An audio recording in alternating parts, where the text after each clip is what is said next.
कल वाले वीडियो में ऑलरेडी ये पढ़ लिया था मनी एंड क्रेडिट में कि हमारे जो इंडिया की करेंसी होती है वो कौन इशू करता है, रिजर्व बैंक ऑफ इंडिया। तो बेसिकली अगर मैं बात करूं कि रिजर्व बैंक ऑफ इंडिया अगर आपके जो भी करेंसीज है उसे इशू करती है तो उसमें कुछ सीरियल नंबर्स होते हैं, आपको पता होगा। तो थोड़ा एक्स्ट्रा नॉलेज के लिए बता रही हूँ। जैसे कि वो जो सीरियल नंबर्स होते हैं, जैसे कहते हैं ना कि पैसे ही तो हैं, लोग चाहे तो प्रिंट कर सकते हैं, बट एक्चुअली उसमें ना कुछ सीरियल नंबर लिखे होते हैं। आप भी कोई नोट उठा के देखना तो उसमें रेड कलर से कुछ सीरियल नंबर लिखे होते हैं, ठीक है। अगर वो नोट जैसे मान लो किसी इंसान ने उसे प्रिंट करते गए प्रिंटर के थ्रू, प्रिंटर बहुत लोगों के यहाँ होता है, तो प्रिंटर के थ्रू अगर उसने प्रिंट किया तो ये सीरियल नंबर के कई सारे नोट प्रिंट हो जाएंगे। 1 2 3 जितनी मर्जी होगी उतने प्रिंट हो जाएंगे, और वो उतने प्रिंट होने की वजह से कहीं ना कहीं जो है, आपने सुना होगा ना कि ये तो नोट प्रिंट करके जाली नोट है, खराब नोट है ना। तो वही चीज होती है कि वो क्या करते हैं, प्रिंट करते हैं और फिर उसे देते हैं। हम लोग कई बार होता है ऐसा कि हम लोग उसे नहीं देखते क्योंकि हम पहचान ही नहीं पाते, क्योंकि हमें सारे सीरियल नंबर थोड़ा नहीं याद होते। लेकिन जो एक्चुअली में वहाँ काम कर रहा होता है, अगर आप उसे वो नोट जाके पकड़ाओगे तो वो आपको पता करके दे देगा कि ये असली नोट है या जाली नोट है, ठीक है। तो ये कुछ ऐसा होता है ना। आपने सुना भी होगा, ये आपके बुक में नहीं दे रखा है, मैंने ऐसे एक्स्ट्रा नॉलेज के लिए बता दिया। करेंसी के बारे में बात हो रही थी इसलिए।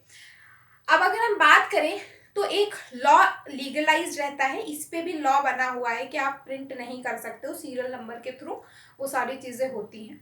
अब हम बात करते हैं कि हम डिपॉजिट कहाँ करते हैं अपने पैसे, बैंक में करते हैं।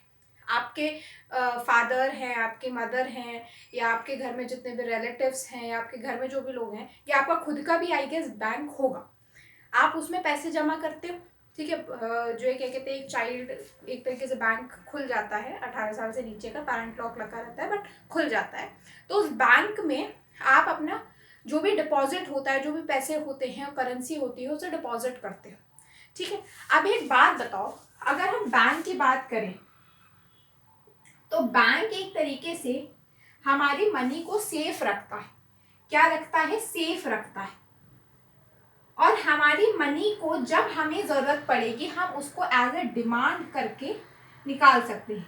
और वो डिमांड जो होता है for the withdrawal of money, this is through the demand deposit. Demand deposit basically उसको कहते हैं, क्या कहते हैं उसको? डिमांड डिपॉजिट, ठीक है। अब आप बैंक पे, मैं एक अभी थोड़ा ब्रीफ में बताती हूँ, जब हम लोन वाला पॉइंट पढ़ेंगे ना तब हमें थोड़ा और अच्छे समझ में आ जाएगा। बट अगर अभी मैं बताऊं तो बैंक्स बेसिकली क्या होता है कि आपसे वो पैसे लेते हैं और आप ही का पैसा लोन पे उठाती है। तो वो जो लोग दिवालिया नहीं हो जाते हैं, बैंक दिवालिया इसीलिए होती है क्योंकि आपके तो उसने पैसे किसी को दे दिए, अब वो मार के चला गया, कहीं विदेश भाग गया, आपके पैसे तो मिलने नहीं है, उसके पास खुद के पास पैसे नहीं है, तो वो दिवालिया कहला देता है कि हमारे पास तो पैसे ही नहीं, हम तो बैंक करप्ट हो गए, ठीक है। इसके बाद हम बात करते हैं चेक की। अगर हम बात करें चेक, तो चेक बेसिकली एक पेपर होता है विच इज इंस्ट्रक्टिंग यू कि whether you have to give the money. Basically bank को इंस्ट्रक्ट करता है। ये कुछ इस तरीके से होता है, इसमें यहाँ लिखा होता है पे।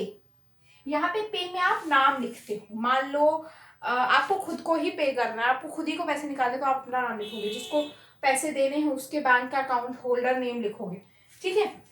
इसके बाद आप वो पैसे लिखते हो रुपीज में, पहले तो आप उसमें लिखते हो, लेटर्स में लिखते हो, ठीक है। उसके बाद और हमेशा ये चीज होती है कि कभी भी आप, मतलब ये ऐसे जनरल नॉलेज का मैं बता रही हूँ कि कभी भी आप लेटर्स को लिखते हो तो बहुत लंबी लाइन होती है उसमें, तो हमेशा मोस्ट ऑफ द टाइम लोग पास पास करके लिखते हैं जिससे कि बीच में कोई भी गफला ना हो सके, मतलब बीच में कोई वर्ड ना लिख सके। जैसे कोई कोई होता है ना, बीच में 1 लगा दिया, 2 लगा दिया, तो इतनी से स्पेस में आ जाता है, तो वो थोड़ा पास पास ही लिखते हैं और बाद में ओनली लगा देते हैं। क्या लगाते हैं? ओनली।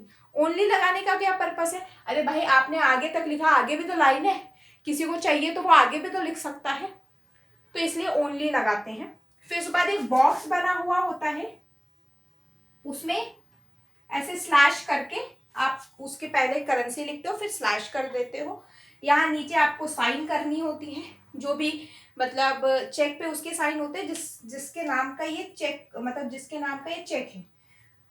मतलब यहाँ पे जो पे नाम लिखा है वो जरूर नहीं, उसका साइन नहीं चाहिए हमें, उसका साइन चाहिए जिसका बैंक अकाउंट है, जिसके बैंक अकाउंट से पैसे जाने वाले हैं, ठीक है, उसके साइन लगते हैं। तो अब हम नेक्स्ट वीडियो में पढ़ेंगे लोन्स के बारे में।